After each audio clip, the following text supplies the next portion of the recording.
Since July 2016, it's been compulsory for all tenancy agreements to contain insulation statements. The insulation statement must adequately describe the level of insulation in a rental property. If you fail to do this, you can risk paying a penalty of up to $500 payable to the tenant. The Tenancy Compliance and Investigations team recently made an example of a Christchurch landlord for failing to supply an insulation statement, and more landlords are set to be targeted. Tenancy Compliance and Investigation Manager Steve Watson said, "Insulation statements were introduced to give tenants certainty and choice when it comes to choosing which rental house to live in. The lack of understanding in this area is something we see a lot in our work. It's great to see the tribunal support the importance of these statements.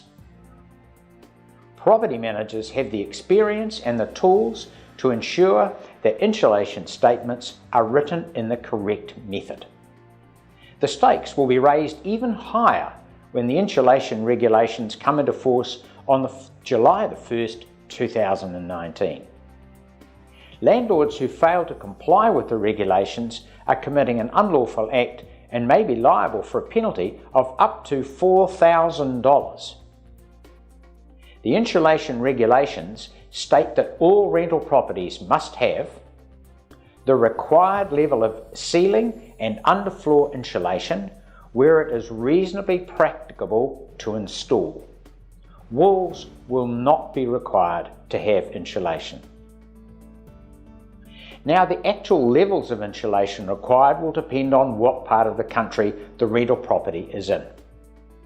If you don't know what R values are in your rental property, property managers have the tools to help. They can organise the whole installation process, send the tenants the required notice, and advise if you're eligible for a government subsidy that could save you up to 55%. Now, there are also a number of benefits for landlords in getting the required work done as soon as possible. They'll beat the last-minute rush. They'll avoid the risk of any future price changes. A warmer, drier property can command a higher rental.